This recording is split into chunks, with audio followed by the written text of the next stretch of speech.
Hari ini berbeda ya, dress code-nya World Cup 2026. Itu kapten terhebat itu yang di depan. Yang lain ada Argentina, Portugal, Neymar itu Brazil, Mbappe dari mana itu? Prancis, satu lagi siapa itu? Alan dari Norwegia. Yang di tengah dari Indonesia, YS Jakarta. Wah, pertandingan yang baik. Oke, yuk kita baca kebenaran firman Tuhan karena saya harap Bapak Ibu yang memakai baju bola dipastikan timnya masih bertanding ya. Yang sudah kalah itu dipastikan Arab itu. Baju siapa Arab? Andre. Oke, kita baca firman Tuhan.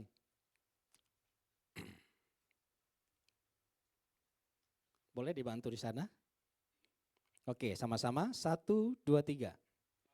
Aku telah menuntaskan pertandingan yang baik. Aku telah menyelesaikan perlombaan dan telah memelihara iman. Oke, aku telah menuntaskan pertandingan yang baik.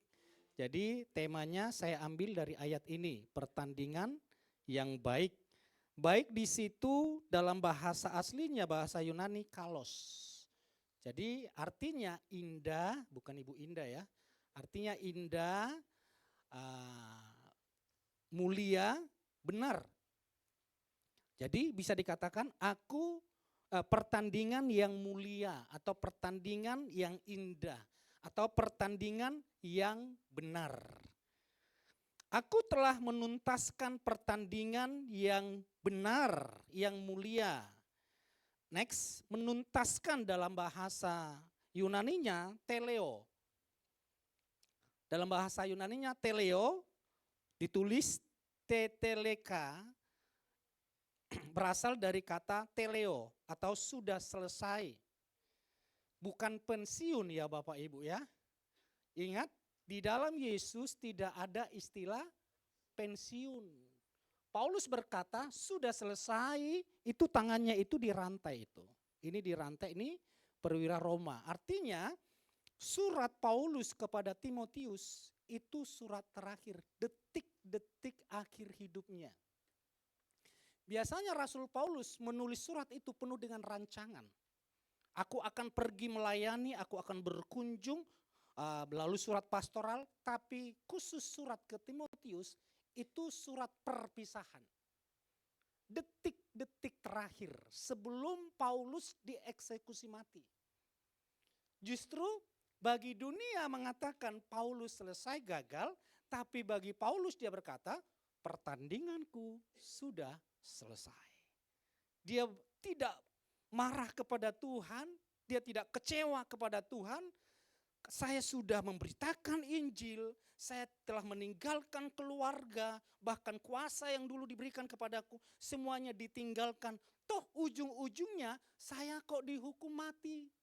Kan logikanya seperti itu Bapak Ibu ya. Tapi Rasul Paulus berkata, itu bukan kegagalan. Mati di dalam Kristus adalah keuntungan.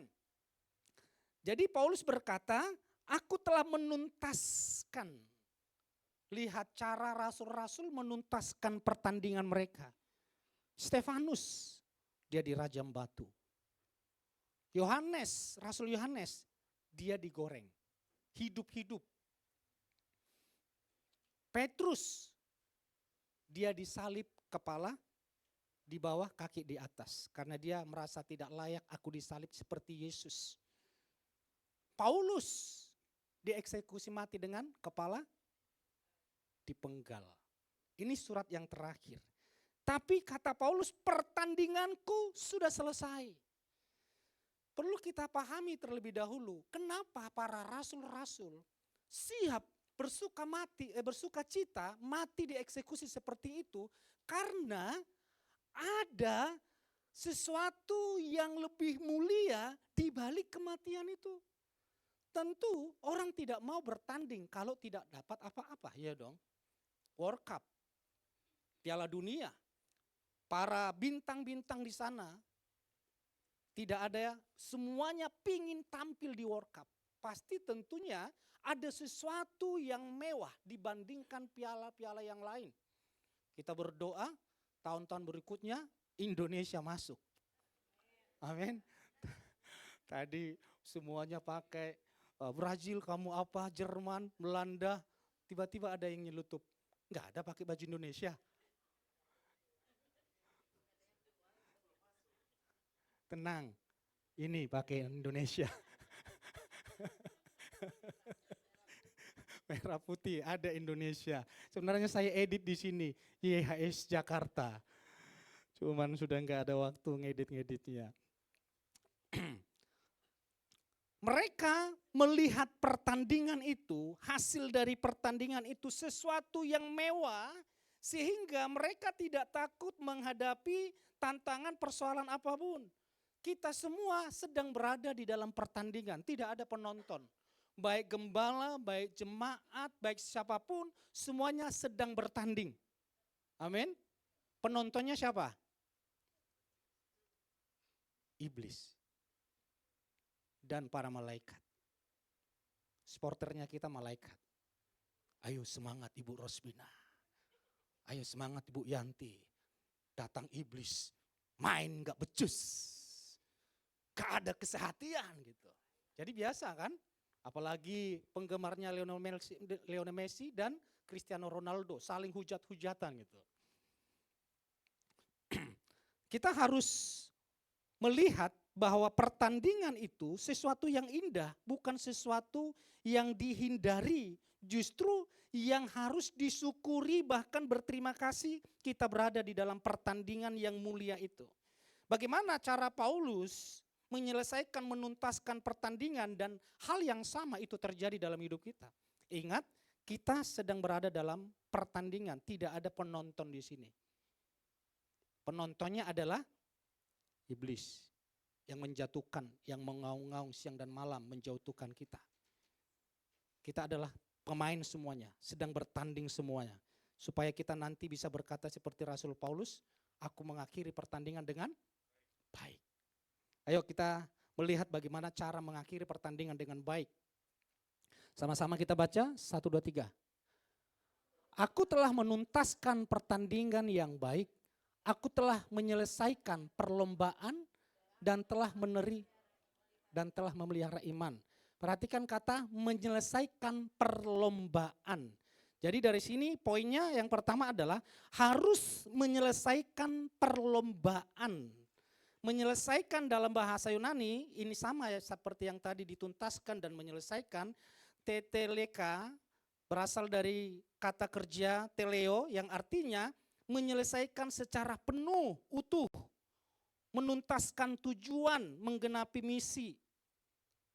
Sering sekali orang mengikuti Yesus di awal-awal semangat. Cinta mula-mula. Pastor, berapa kali ibadah hari Minggu? 1 kali. Kalau bisa 2 kali pastor. Kalau bisa 3 kali, 3-tiganya saya hadir gitu. Pastor, program gereja apa? Ya cuman ibadah minggu dan FB. Harus penginjilan keluar pastor. Saya siap. Awalnya menyala-nyala, siap. Tapi di tengah jalan sudah mulai loyo. Banyak masalah, banyak perkara, banyak persoalan. Sehingga mulai bisa enggak pensiun? Bisa enggak istirahat? Capek, atau bisa enggak digantikan. Padahal rasul-rasul di dalam penjara pun mereka tidak pernah berkata, ada enggak yang menggantikan posisiku. Tapi mereka terus berjuang, tidak ada kata lelah, bahkan tidak ada kata aku sudah senior. Yang muda-muda dulu yang melayani. Sekarang kami yang tua-tua yang senior mau memperhatikan, tidak. Rasul-rasul tidak ada istilah kamu seperti itu senior. Bahkan semakin mereka senior, semakin mereka paham, semakin mereka menyala-nyala. Paulus berkata, hidup adalah kesempatan. Bukan hidup adalah untuk memperhatikan dan menilai. Tapi kesempatan untuk kita terus bertanding. Amin. Lihat, seorang pelari bernama Derek Raymond. seorang atlet yang menyerah, tidak menyerah. Ini peristiwa ini Olimpiade tahun 1992. Di tengah perjalanan hampir di garis finish dia cedera hamstring, sakit kakinya. Sudah tidak kuat, dia tidak tahan. Tapi dia paksa, dia tidak menyerah. Dia tahu dia itu seorang atlet. Selagi dia mampu berjalan, dia paksa untuk berjalan. Tapi bapaknya melihat ini anak tidak sanggup. Papanya turun, itu bapaknya itu. Lalu ditemani anaknya sampai di garis finish. Memang tidak juara, tapi selesai sampai di garis finish, semua penonton memberikan tepuk tangan. Bukan karena dia juara satunya, dia juara terakhir. Tapi dengan segala masalah, kesakitan, dengan teriakan, dengan air mata di papa nangis. Seorang petanding, seorang pelomba, penonton memberikan tepuk tangan yang begitu mulia karena dia menyelesaikan pertandingan sampai selesai. Bukan sebagai pemenang, tapi dia menyelesaikan pertandingan. Tepuk tangan dan kemuliaan yang diterima melebihi dari sang juara. Bagi para penonton, sang juaranya adalah dia. Karena apa? Karena menyelesaikan dengan baik. Yesus berkata apa? Tete lestai. Sudah selesai. Yesus tidak menghindari sakit itu. Yesus tidak menghindari olokan itu. Semua murid-murid yang berkata jika ada yang menyentuh Yesus, aku orang pertama yang akan menghadapi. Aku akan mengawal Yesus. Aku akan bersama Yesus. Tapi Yesus sendirian di atas kayu salib. Yesus menuntaskan pertandingan itu. Walaupun sahabatnya meninggalkan. Dia tetap bertanding sampai di titik terakhir. Dia berkata, tetelestai, sudah selesai. Ketika berada dalam rupa manusia, Yesus merendahkan diri dan menjadi taat sampai mati, bahkan mati. Bapak Ibu, jangan tinggalkan panggilan Tuhan, jangan tinggalkan pelayanan, jangan tinggalkan ibadah. Oleh karena kita nggak cocok satu dengan yang lain. Yesus tidak cocok dengan satu dengan lain.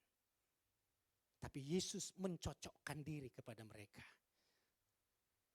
Yesus tahu pelayanan itu bukan berbicara aku cocok. Tapi aku mau menuntun murid-muridnya, kata Yesus. Jadi jangan meninggalkan pelayanan, ibadah apapun oleh karena perasaan kita. Oleh karena sakit hati kita. Bahkan oleh karena banyaknya permasalahan-persoalan kita. Ada jemaat yang saya hubungi. Kenapa Bu tidak pelayanan? Pak, banyak masalahku Pak. Banyak masalah rumah tangga, keuangan. Pergumulanku banyak sekali. Nanti tunggu Pak selesai masalahku baru saya ibadah lagi. Baru saya pelayanan lagi. Kan salah.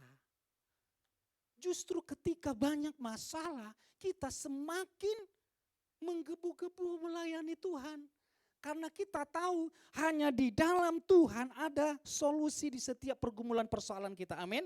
Kalau kita meninggalkan Tuhan, kita sedang menjauh dari pemulihan, kita sedang menjauh dari pertolongan Tuhan. Jadi tetaplah melayani Tuhan.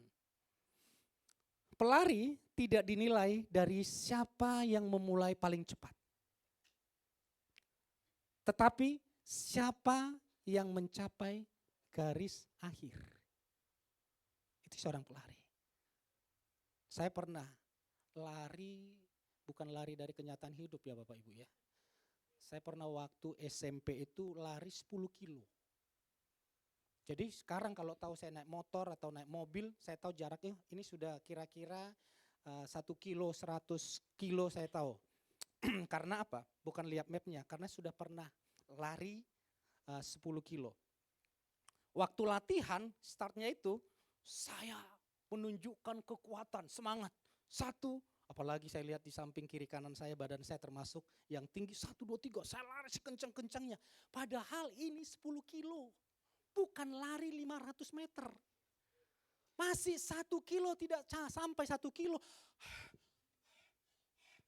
Yang lain biasa saja, bergerak terus. Sudah dilewati saya. Oh ternyata lari jarak jauh itu tidak dilihat dari kecepatan di awal. Tapi dilihat garis finishnya itu benar-benar dia selesai. Bapak Ibu, jangan kendor melayani Tuhan. Jangan hilang semangatmu melayani Tuhan. Dengan masalah apapun, tetaplah melayani Tuhan, mengikut Tuhan. Tuhan tidak menilai dari seberapa keras kita mengawali. Waktu saya melayani tahun 2004, berarti sudah 22 tahun.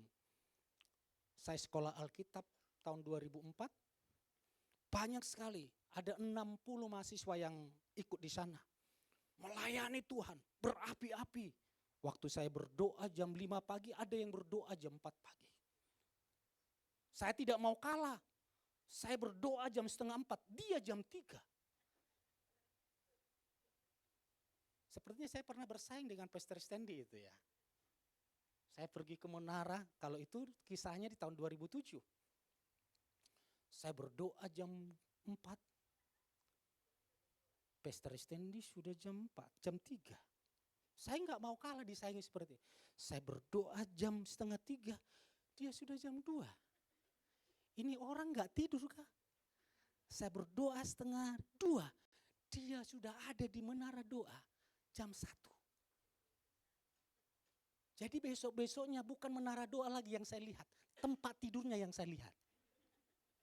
Karena tempat tidur kami seperti ruangan ini, luasnya tinggal kasih kasur-kasur. Jadi bisa lihat mana tempat tidurnya Pastor Stanley gitu. Kalau buang angin satu semuanya kena. Karena satu ruangan. Tahun 2004, berlomba-lomba seperti itu. Semangat, baca firman semangat, menyembah semangat. 1 bulan, 2 bulan, 3 bulan. Masuk ke 4 bulan, masuk menara doa. Gak ada lagi orang di sana. Bahkan saya lihat sekarang, kalau tidak salah 5 orang dari 60 orang yang sekolah Alkitab. 5 orang yang tetap semangat melayani Tuhan. Jangan menyerah. Arahkan pandangan kita kepada Yesus Kristus. Amin. Tetapi dari kesetiaan kita sampai di garis akhir. Jadi harus menuntaskan semua pelayanan sampai kita menutup mata. Bukan sampai kita tua, sampai kita sakit, tapi sampai kita menutup mata, kita harus tetap melayani Tuhan. Karena Yesus sampai dia menutup mata, dia taat sampai mati di kayu salib. Artinya dia tuntaskan semua pelayanan itu. Dia tuntaskan semua pekerjaan itu dengan menyelesaikan dengan cara penderitaan di atas kayu salib. Selanjutnya, mari kita baca 1, 2, 3. Aku telah menuntaskan pertandingan yang baik. Aku telah menyelesaikan perlombaan dan telah memelihara iman. Yang pertama adalah untuk mengakhiri pertandingan dengan baik atau pertandingan yang benar itu harus selesai sampai garis akhir. Bukan melihat di garis awal, tapi harus selesai. Sampai garis akhir kita melayani Tuhan. Yang kedua, bagaimana cara menyelesaikannya? Dengan cara memelihara iman. Dengan cara memelihara iman. Kata Yunani memelihara itu ditulis tetereka. Berasal dari kata tereo. Artinya menjaga, mempertahankan, melindungi sesuatu yang sangat berharga. Jadi pertandingan itu diselesai sampai akhir dengan cara memelihara iman. Menjaga, mempertahankan, atau melindungi sesuatu yang berharga. Dalam dunia militer Yunani, kata ini dipakai untuk seorang prajurit yang menjaga benteng. Dia menjaga, mempertaruhkan nyawanya supaya benteng itu tidak dibobol atau tidak dilewati.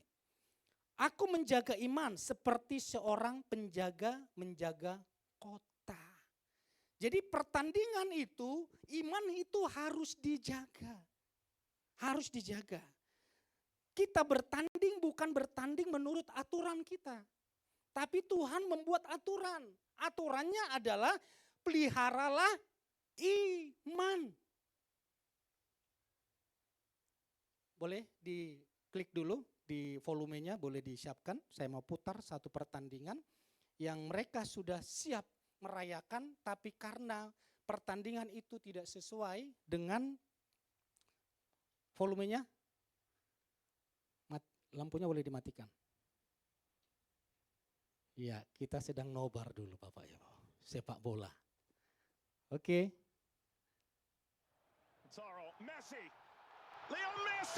Gol merayakan, tapi melanggar peraturan. Offside. Sudah merayakan. Mereka sudah berkumpul berpelukan. Gol. Tapi tidak sesuai aturan.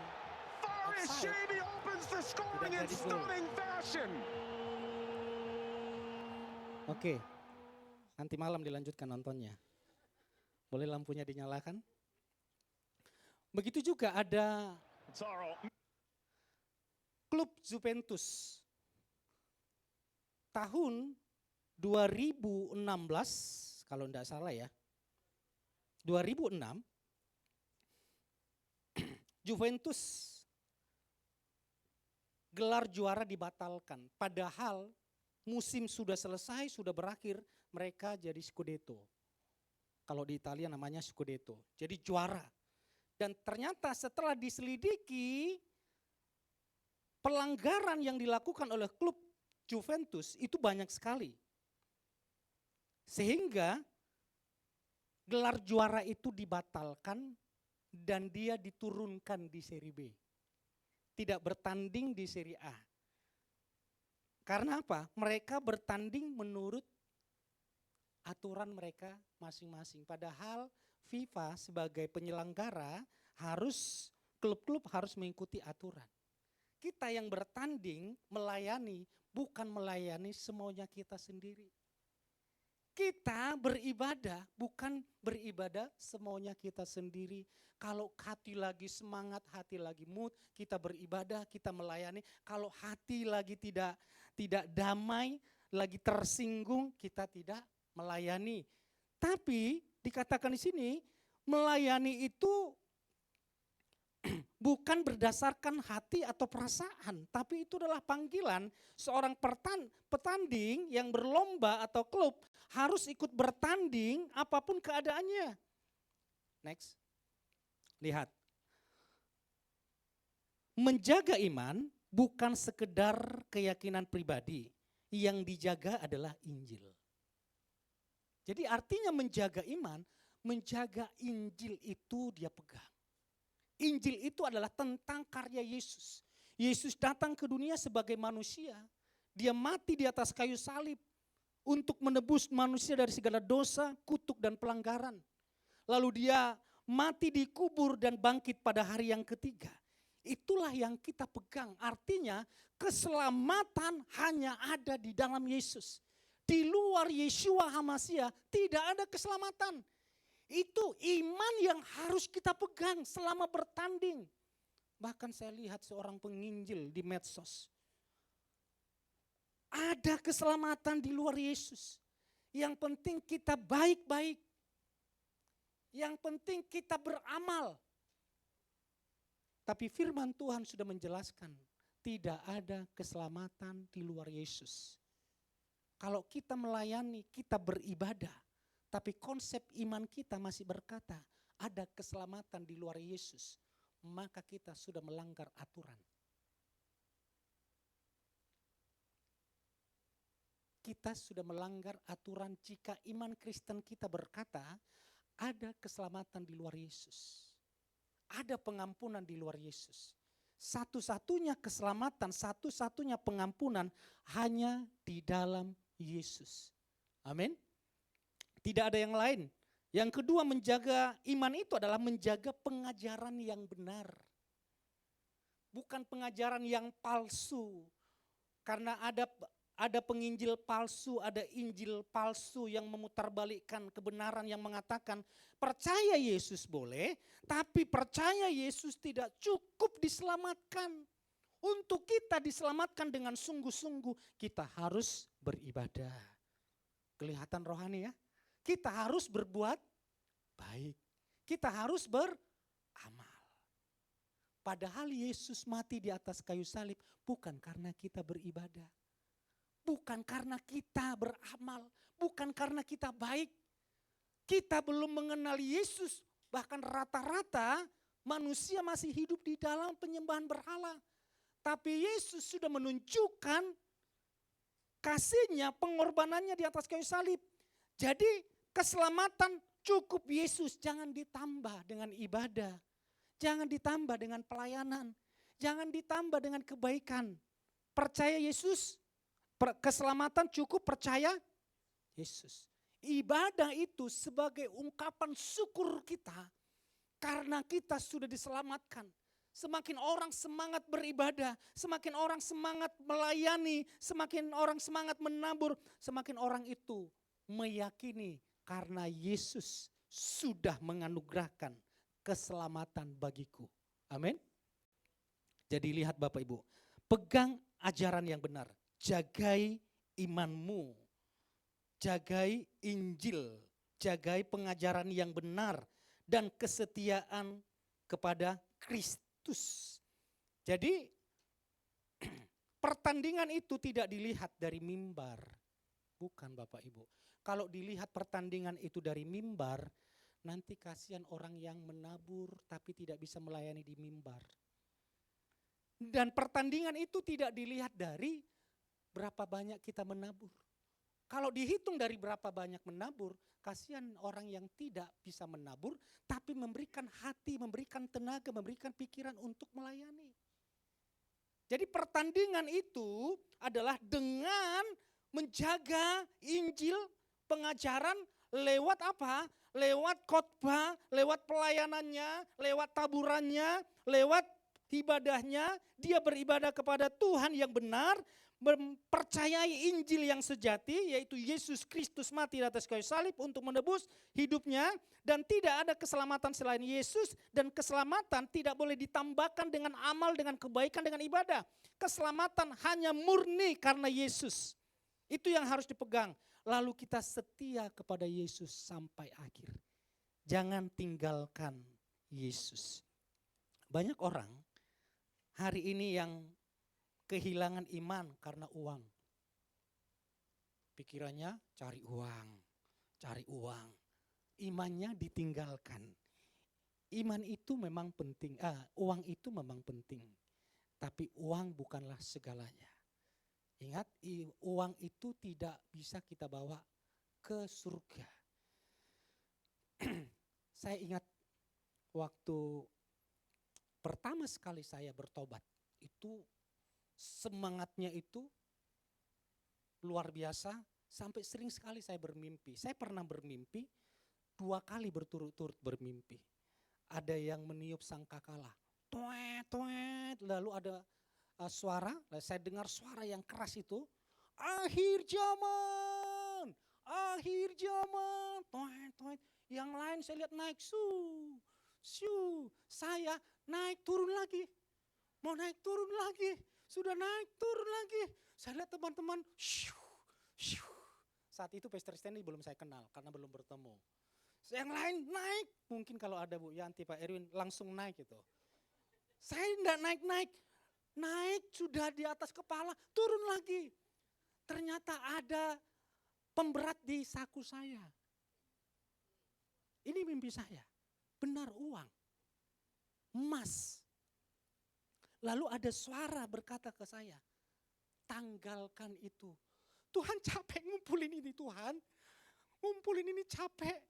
Kalau istri saya ngomong, dulu ya, kita punya tabungan 1 juta, itu sukacitanya itu luar biasa. Punya uang tabungan 1 juta 1 tahun itu Bapak Ibu, bukan 1 bulan. Lihat saldo istri, lihat. Ih papa, uang tabungan kita ada. Biasanya kan minus kan. Ini ada 1 tahun 1 juta. Lalu saya berpikir dalam mimpi itu. Ini uang ini capek saya carinya. Saya pikirkan keluarga. Oh sebentar, saya titip dulu uang ini. Sudah pengangkatan masih mikirkan uang. Lalu cepat-cepat saya keluarkan dari kantong saya emas dan uang itu. Langsung saya terbangun.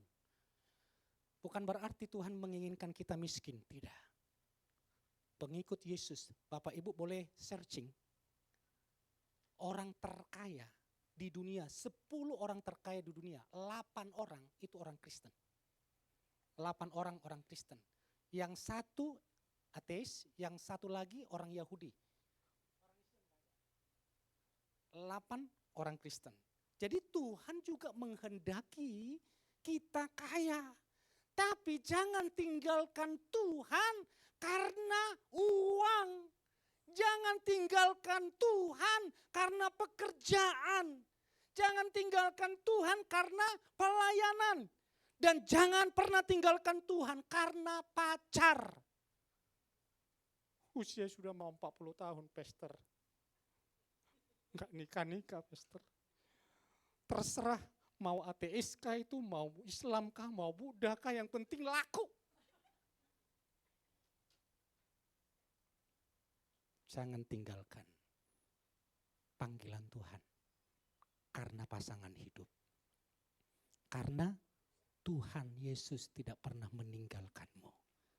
Tuhan berkata, aku menyertaimu sampai akhir zaman. Jangan kehilangan iman karena media sosial. Kebanyakan nonton pengajaran. Pengajaran yang palsu. Pengajaran, ada anak muda yang radikal sekali ngomong. Waktu dia khotbah, dia berkata, apa itu Yahweh? Gak ada itu Yahweh. Itu ke-Yahudi-Yahudian.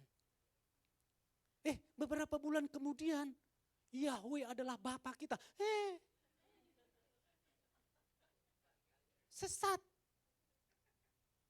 Awalnya dia menghujat apa itu Yahweh. Beberapa bulan kemudian dia berkata, Yahweh adalah Bapa kita di surga. Jangan terlalu banyak dengar khotbah-khotbah yang menyesatkan. Lalu ada berkata, apa itu perpuluhan? Tidak ada. Benar Pastor, dikirim videonya ke saya. Saya berkata, pasti orang itu bukan gembala atau tidak sedang menggembalakan umat Tuhan. Kalau dia menggembalakan, maka dia akan memikirkan bagaimana umatnya makan.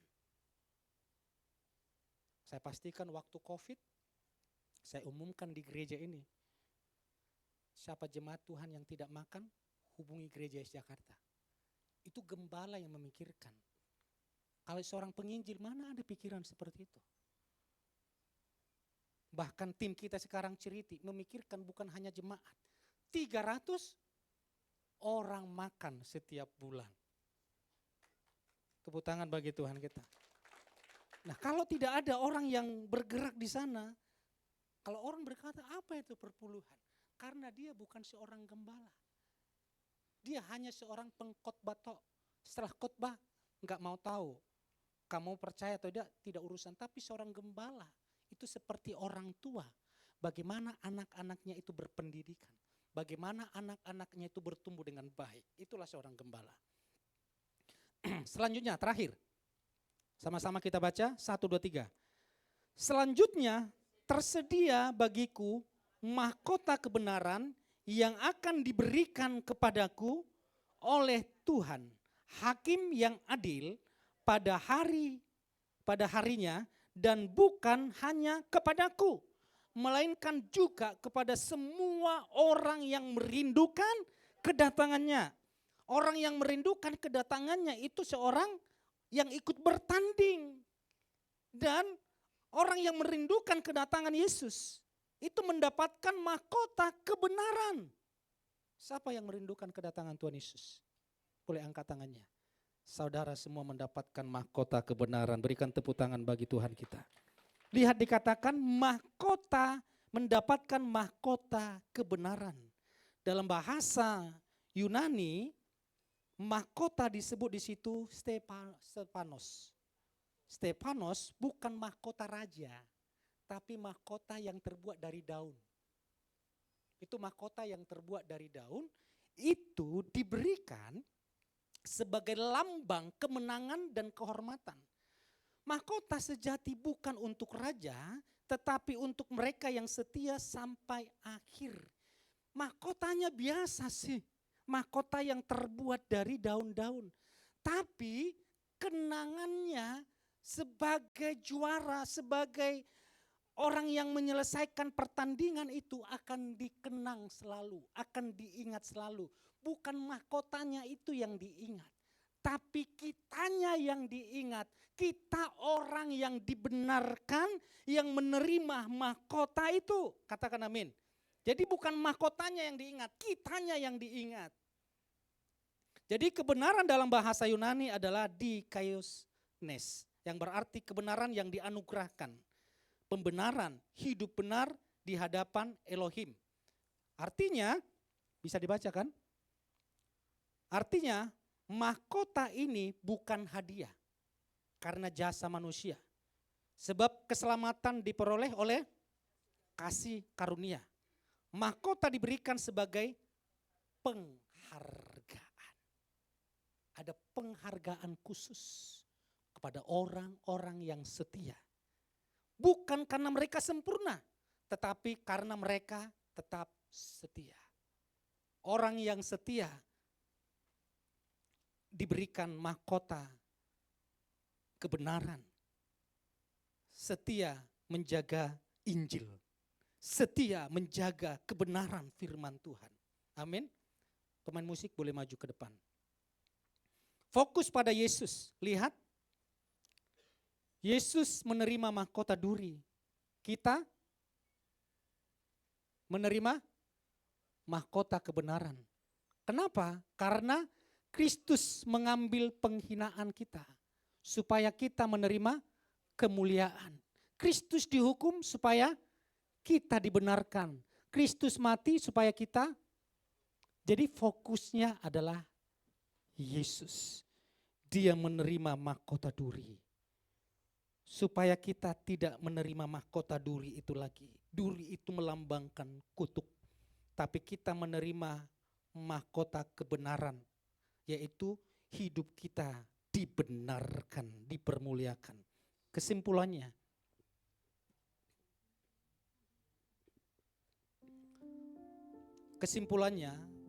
menyelesaikan pertandingan baik, pertandingan yang baik atau pertandingan yang benar, menyelesaikan perlombaan. Ingat, kita semuanya berada di dalam pertandingan. Tidak terkecuali yang muda, yang senior, yang baru, yang sudah lama. Tidak ada istilah saya capek. Tidak ada istilah saya pensiun. Yang muda-muda dulu, tidak. Paulus, Rasul, dia tidak pernah berkata aku sudah capek melayani. Tapi dia berkata, jika aku hidup, kesempatan bagiku melayani Tuhan. Layanilah Tuhan selagi ada kesempatan. Dengan hartamu, dengan tenagamu, dengan pemikiran, dengan skillmu. Layanilah Tuhan. Dan selesaikan perlombaan, jangan berhenti di tengah jalan. Tetap berjalan bersama Kristus sampai akhir. Karena Yesus terlebih dahulu menyelesaikan karya keselamatan di kayu salib. Pandang salib Yesus. Dan memelihara iman, ada 3M. Menyelesaikan perlombaan. Di dalam menyelesaikan perlombaan itu, memelihara iman. Iman tadi sudah saya jabarkan, yaitu memelihara Injil. Memelihara kebenaran itu. Menjaga Injil dan tetap berpegang kepada Yesus, Sang Pencipta dan penyempurna iman di tengah dunia yang terus menarik kita menjauh darinya. dan mendapatkan mahkota kebenaran. Mahkota itu bukan upah atas kesempurnaan manusia, melainkan penghargaan bagi mereka yang setia kepada Kristus sampai akhirnya. Mari Bapak Ibu, kita bertanding di tempat kita masing-masing. Mungkin di tempat pekerjaanmu, di tempat studimu, jagai iman. Di tempat dimanapun engkau berada. Di dalam pelayanan tidak ada berbicara tentang senior, atau saya sudah lebih tua, waktunya saya pensiun, waktunya anak-anak, tidak. Semakin kita senior, semakin kita menunjukkan semangat yang menyala-nyala melayani Tuhan. Amin. Mari bangkit berdiri, lihatlah. Pandanglah Yesus. Yesus menyelesaikan pertandingan. Dan murid-muridnya karena memandang Yesus, mereka mampu menyelesaikan pertandingan. Tidak ada satupun muridnya yang kecewa. Tidak ada satupun muridnya yang bersungut-sungut. Tapi mereka berkata, kami mengakhiri pertandingan dengan baik. Hilangkan kekecewaan. Hilangkan amarah. Hilangkan kebencian. Pandanglah Kristus. Berlarilah kepada tujuanmu. Tinggalkan apa yang ada di belakangmu. Tinggalkan masa lalu, sakit hati, kepahitan. Tinggalkan semua. Engkau layak hidup di dalam hati bersyukur. Engkau layak hidup di dalam kemerdekaan. Engkau layak bersyukur. Engkau layak menikmati apa yang sudah Yesus sediakan. Yesus kau kebenaran yang menyelamatkanku. Kau memberikanku hidup dan pengharapan.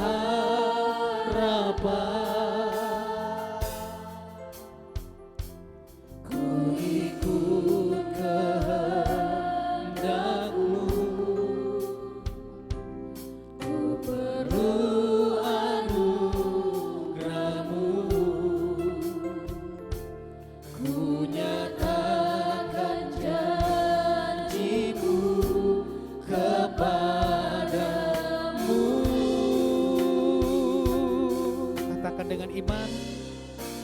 Kalau ku hidup, baik yang ada di Zoom, baik yang ada di TikTok, mari sama-sama naikkan pujian ini. Tetap dunia tak bisa menjauhkanku dari kasih-Mu. Oh, selama ku hidup bagi-Mu. Mataku tetap memandang-Mu. Dunia tak bisa menjauhkanku dari kasih-Mu. Biar pujian ini sebagai ungkapan iman kita, sama-sama katakan. Yesus kau kebenaran yang menyelamatkanku. Kau memberikanku hidup dan pengharapan. Oh, ku ikut kehendak-Mu.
tetap memandangmu. Dunia tak bisa menjauhkanku dari kasih-Mu. Mari jemaat Tuhan katakan, selama ku hidup. Selama ku hidup, Mari angkat tanganmu bagi Tuhan. ku hidup bagi Biarlah ini sebagai ungkapan imanmu, deklarasi imanmu kepada Tuhan. Amin. Yes.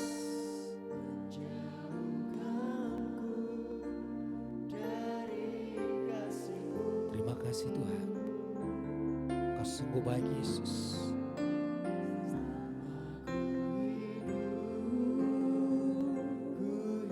Hidup bagimu.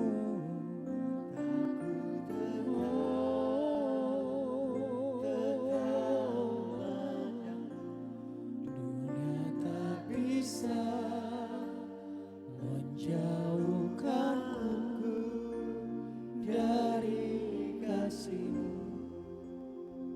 Kita ikut dalam perlombaan. Tuhan tidak menonton. Yesus tidak menonton kita. Tapi Yesus berkata, aku menyertai-Mu. Aku menyertai-Mu.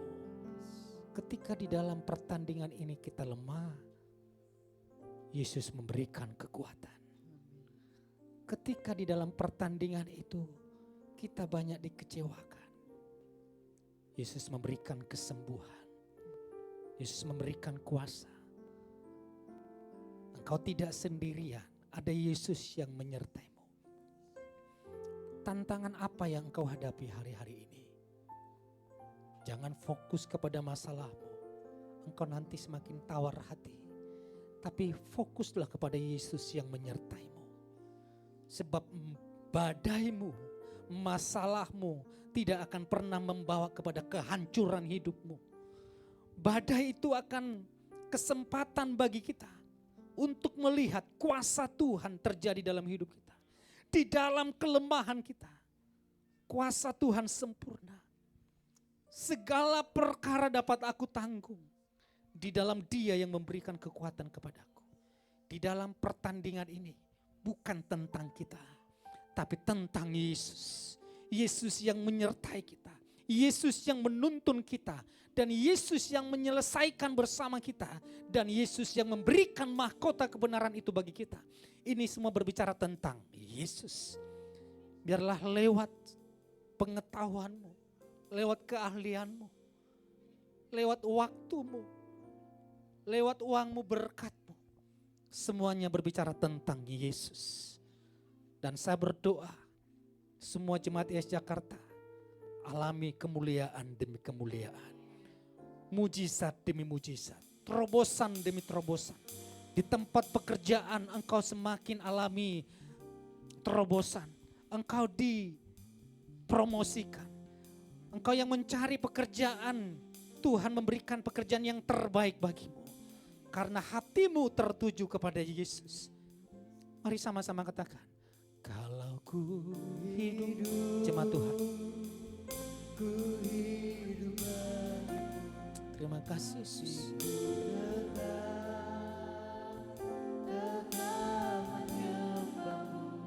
Dunia tak bisa menjauhkanku dari kasih Yesus.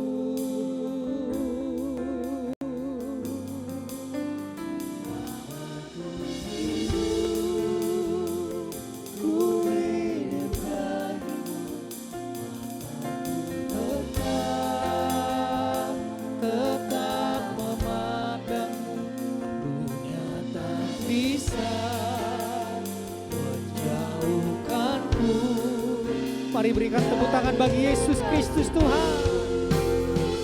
Haleluya. Kalau ku hidup bagimu. hatiku tetap menyembahmu. Dunia tak bisa menjauhkanku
terbaik untuk Yesus Tuhan kita.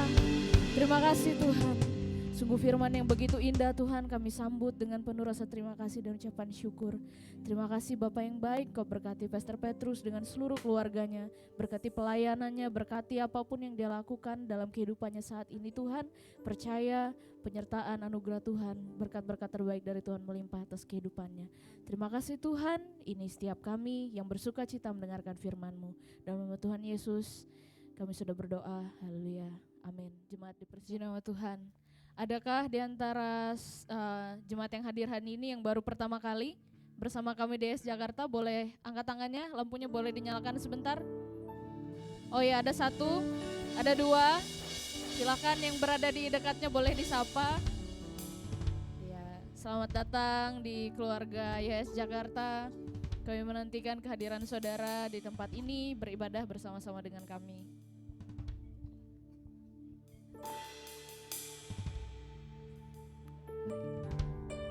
Puji Tuhan. Terima kasih ya rekan-rekan yang sudah membawa temannya ke gereja ini. Harapannya tidak hanya dibawa tapi dijaga supaya terus bisa hadir bersama-sama dengan kita di tempat ini. Amin. Nah, saya undang jemaat Tuhan bangkit berdiri. Kita mau tinggikan nama Tuhan, kita akhiri ibadah ini dalam hadirat-Nya. Terima kasih Tuhan, terima kasih. Kau sungguh baik. Segalanya yang ku